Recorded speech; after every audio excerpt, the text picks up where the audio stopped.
ശ്രീകൃഷ്ണൻ തന്നെയാണ് ജഗന്നാഥൻ. അദ്ദേഹത്തിൻ്റെ സഹോദരൻ ബലദേവനോടും സഹോദരി സുഭദ്രാദേവിയോടും കൂടി ഇരിക്കുന്ന ഒരു പർട്ടിക്കുലർ ഭാവമാണ് ഭഗവാന്റെ ഭാവം, ഭക്തവാത്സല്യം.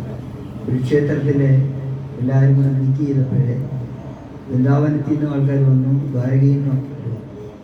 അപ്പോൾ അവർ വന്നിട്ട് രോഹിണി മാതാജിയോട് ദ്വാരകയിലുള്ളവരെല്ലാം പറഞ്ഞു, ഈ ദ്വാരകയിൽ ഭഗവാൻ വന്നിട്ടും എപ്പോഴും പറയുന്നത് വൃന്ദാവനം വൃന്ദാവനം വൃന്ദാവനം, ഗോപി ഗോപി.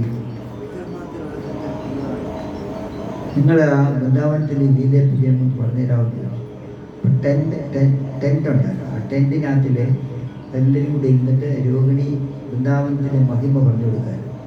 അപ്പോൾ അവിടെ കൃഷ്ണനും ബലരാമനും ഇല്ല, പുറത്തു പോയിരിക്കുകയാണ്. അപ്പോൾ അവർ പറഞ്ഞു, കൃഷ്ണനും ബലരാമനും അകത്തേക്ക് വന്നാൽ സുഭദ്രയോട് പറഞ്ഞു, സഹോദരി നീ പുറത്ത് നിൽക്ക്, പുറത്ത് നിന്നാൽ കൃഷ്ണനും ബലരാമനും അകത്ത് വിടരുത്. കാരണം അവരിത് കേൾക്കാൻ പാടില്ല, അവരുടെ കാര്യം പലരും കേൾക്കാൻ പാടില്ല. അവരേക്ക് ഇങ്ങനെ കഥ പറയാൻ തുടങ്ങിയപ്പോഴേ കൃഷ്ണനും ബലരാമനും വന്ന് പുറത്തുനിന്ന് വന്നു കഴിഞ്ഞപ്പോഴേ ഈ സുഭദ്ര മിഡിലിൽ ഇരുന്നിട്ട് രണ്ട് സൈഡിലും കൃഷ്ണനോടും ബലരാമൻ എവിടെ നിൽക്കുമ്പോൾ അകത്ത് പോകാൻ പാടില്ല, എന്താ അകത്ത് പോകാൻ പാടില്ല, നിങ്ങളെ പുറത്ത് അകത്തേക്ക് വിടാൻ പാടില്ല, നിങ്ങൾ പറയുന്നത് കേൾക്കരുത്. പക്ഷെ ഭഗവാൻ അന്തര്യാമിയാണ്. ഭഗവാൻ എവിടെ നിന്ന് എന്ത് പറഞ്ഞ് ആര് പറഞ്ഞാലും കേൾക്കാൻ പറ്റും, ആർക്കും സ്റ്റോപ്പ് ചെയ്യാൻ പറ്റും. അങ്ങനെ ഇങ്ങനെ മിഡിലെ സുഭദ്രയും കാണുന്നങ്ങൾ തന്നെ ജീവിതത്തിൽ കൃഷ്ണനും ബലരാമൻ അവരിങ്ങനെ കേട്ടുകൊണ്ടിരുന്നപ്പോഴേ ഭഗവാന് തന്നെ ഭഗവാന്റെ വൃന്ദാവൻ ലീലയെ പറഞ്ഞു കഴിഞ്ഞപ്പോഴേ ഭഗവാൻ അതിശയം പറഞ്ഞു, ഇത്രമാത്രം അവർക്ക് ഭക്തിയുണ്ടോ. നമ്മളോട് എന്തെങ്കിലും അതിശയം എന്ന് കഴിഞ്ഞു കഴിഞ്ഞാൽ നമ്മുടെ മുഖത്തെ ഇത്രയും ആ ഭാവം ഭഗവാൻ വന്നപ്പോഴേ ഭഗവാന്റെ കൈ അകത്തേക്ക് പോയി, കാലകത്തേക്ക് പോയി, കണ്ണുകൾ വലുതായി അതിശയമായിട്ട് ഇങ്ങനെ നിൽക്കുകയാണ്. അതാണ് നിങ്ങൾ കാണുന്നത്. ഈ മൂന്ന് പേരുടെയും ഭാവം ഭഗവാന്റെ കഥ പറഞ്ഞപ്പോഴേ അവർക്കുള്ള ആ പ്രകടിപ്പിച്ച അവരുടെ ആ ഭാവം വൃന്ദാവൻ ലീല പറഞ്ഞപ്പോൾ അതൊരു ഭഗവാന്റെ ഒരു ഭക്തവാത്സല്യം നിറഞ്ഞ ഒരു രൂപമാണ്.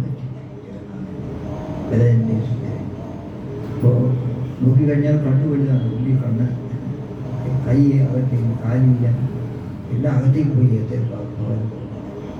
ഈ നാരദപ്പനി ഇങ്ങനെ നാരായണ നാരായണ നാരായണൻ പറഞ്ഞ് പോകുമ്പോൾ ഇത് കണ്ടപ്പോഴേ ഇത്ര രൂപം നിങ്ങൾ കണ്ടിട്ടില്ലല്ലോ ഈ കൃഷ്ണൻ്റെയും ബലരാമൻ്റെയും സുഭദ്രയും കൂടെ ഈ ഭാവത്തിൽ.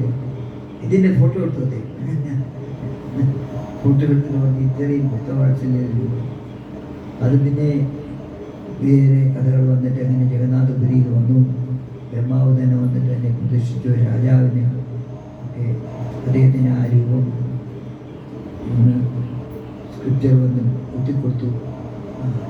അത് ഇങ്ങനെ അവിടെ ഇൻസ്റ്റാളായി. അത് പക്ഷെ ഒരു കാര്യം മാത്രം ചെയ്യണം, ഭഗവാന്റെ ഭക്തവാത്സല്യം കൊണ്ട് ഭഗവാന്റെ ഭാവമാണ് കാണുന്നത്. അത് ഒരുപാട് കഥകളുണ്ട്, ഇപ്പോഴും ഒരുപാട് ലീലകൾ നടക്കുന്ന സ്ഥലമാണ്. അവിടെ 24 മണിക്കൂർ ഭഗവാന്റെ സേവ നടക്കുക. ഇവിടുന്ന് 2 കിലോമീറ്റർ ദൂരത്തിൽ ഉള്ള കിച്ചൺ, ആയിരക്കണക്കിന് ബ്രാഹ്മണന്മാർ നിന്നിട്ടാണ് കുക്ക് ചെയ്യുന്നത്. ചപ്പൻ ഭോഗ് എന്ന് വെച്ചാൽ 56 അതിൽ കൂടുതലുണ്ടാകും. എന്നിട്ട് ഓരോ മണിക്കൂർ കഴിയുന്നതോടും ഇങ്ങനെ കഴിക്കാൻ കൊടുത്തുകൊണ്ടിരിക്കുകയാണ്. ഭഗവാൻ പറഞ്ഞാൽ തന്നോളൂ.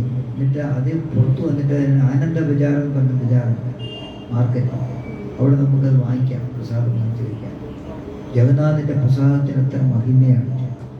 ആരും നിന്ദിക്കാൻ പാടില്ല. നമുക്ക് കൃത്യമായിട്ട് ഭഗവൻ ജഗന്നാഥ പ്രസാദം അത് പറഞ്ഞാൽ തീരത്തില്ല. ചുരുക്കമായിട്ട് തന്നെ നിങ്ങൾ പറഞ്ഞാൽ മതി.